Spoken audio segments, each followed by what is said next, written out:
Welcome everyone. I'd like to declare the Audit and Risk Committee meeting open for the 20th of November 2025.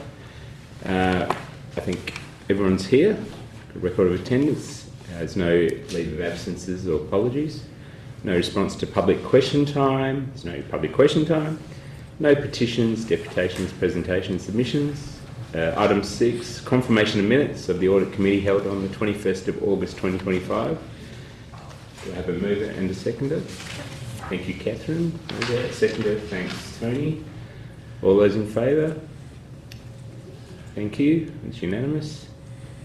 Item 7, reports from officers. 7.1, Mr. Furr, establishment of the Audit Risk and Improvement Committee. Thank you, Chair. The item that is in front of the committee here is regarding the establishment of the Audit Risk and Improvement Committee.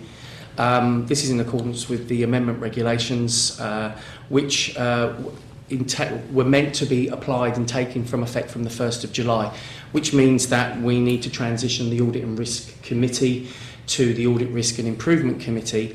In essence, there is a much broader scope that the committee under ARIC, if I can use that acronym, is used to cover.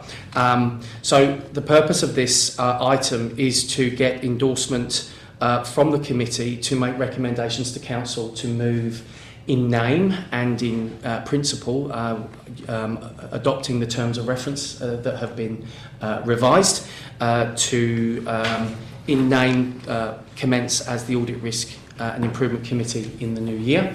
And then once the amendment bill has been formally passed, we would have 6 months to be formally up and running as an Audit Risk and Improvement Committee.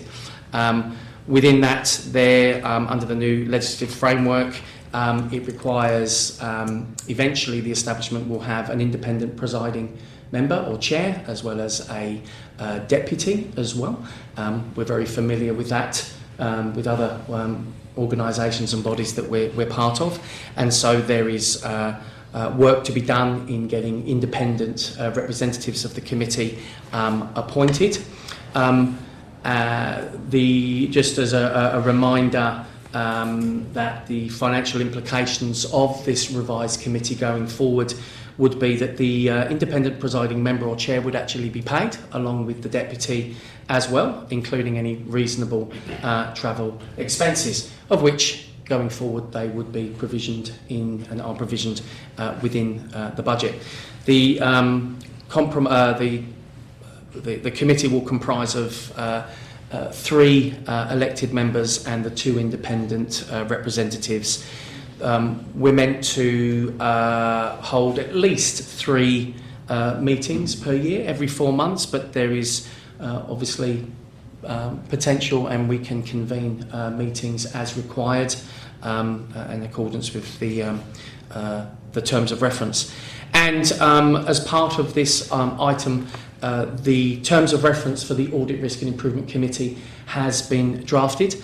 I have looked at various different terms of reference documentation, and I have there is a draft proposed for the committee to consider there. I have used several regional terms of reference, but I've also looked at larger local governments in the metro region, so that we have a good balance and what I see as a strongly fit for purpose terms of reference. But welcome, as they are draft, welcome any comments associated with the terms of reference, and also associated with this document, with this item, Chair, is the draft expression of interest for the independent and deputy chair. What I would like to say formally is that whilst we will go out and we're required to go out and advertise for those independent positions, I can inform the committee that already there are interested parties. So that is a real positive, considering we would be aware as a committee that that has been a particular point of contention for many local governments in trying to obtain independent representation for the ARIC community, for committees.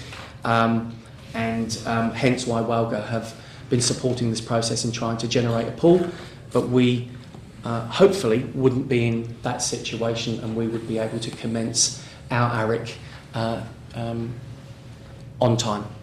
So happy to take any questions, Chair, with regards to this item. Any questions? Anyone? I just have just a point of clarification. So with the quorum, and I can't see this happening, but just to make sure, so obviously there's 5 of us on the committee, so quorum is 3 people.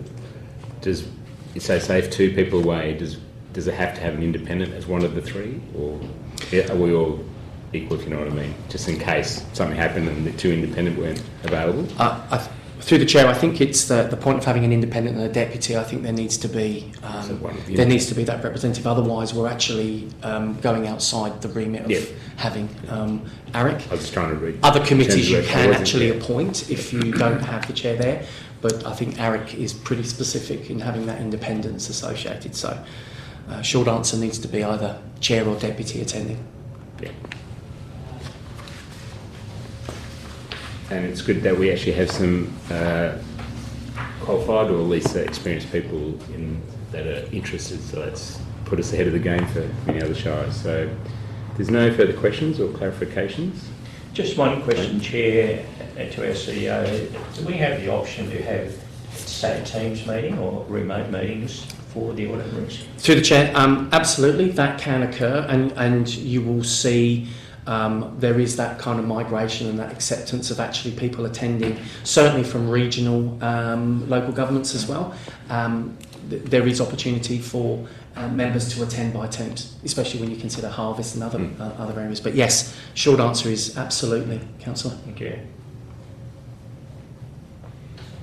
And I also think, through the Chair, then as a consequence, when we do actually start to hold that we will always put the calendar, we'll have a Teams link in there just in case. It's just a note to oneself for that. Otherwise, if there's no further questions or comments, we do have a recommendation. Happy to move, Chair. Thank you. As written. It's quite expansive, I won't go through it, but get Stephen to move and a seconder, please. Thanks, Tony. If no further comments, all those in favour? Thank you, it's unanimous. Well done, Mr. Furr.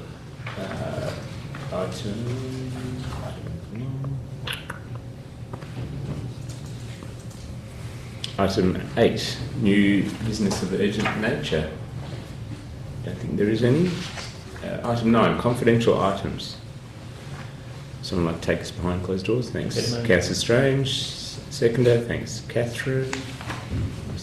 And Councillor Crooks, thank you. All those in favour of coming out from behind closed doors? Thank you.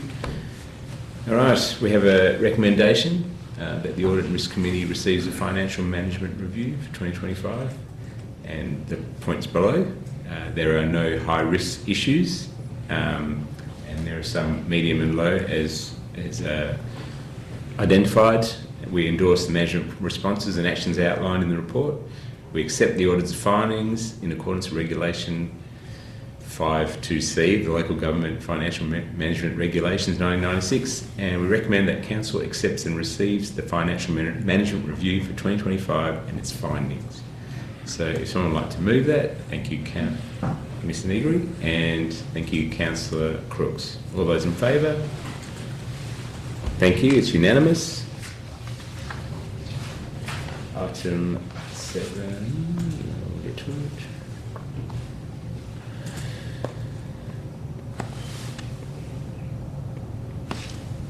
Item 9.2, Regulation 17 Review 2025. Mr. Furr. Thank you. Going behind closed doors. Oh yes, thank you. Thank you, Councillor Strange. And thank you, Councillor Crooks. Seconding it. All those in favour? Thank you. Mr. Furr. No, otherwise would someone like to take us, or would someone like to reopen the meeting? Thank you, Councillor Strange. Seconder. Thanks, Mr. Negri. All those in favour? Thank you, it's unanimous. So we have a recommendation that the Audit and Risk Committee receives the Financial Management Review 2025 as prepared by Australian Audit. There are no high-risk issues and there are some medium and low-risk ones as identified. We endorse the management responses and actions outlined within the report. We accept the auditor's findings in accordance with Regulation 5.2c, the Local Government Financial Management Regulations 1996, and we recommend that Council accepts and receives the Financial Management Review 2025 and its findings. Would someone like to move that? Through the chair, can I, before you do that, my apologies. I'm just looking there at the recommendations and would suggest a change. I think you mentioned the financial management review when actually it's Regulation 17. Regulation 17. Yeah, it's.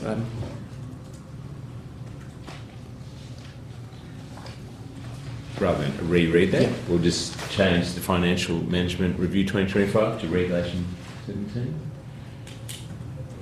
And at the top there as well. Thank you, Sean. So, as written, are you still happy to move? Anyone happy to move that? Thanks, Councillor Strange. And seconder. Thanks, Negri. All those in favour? Thank you. It's unanimous.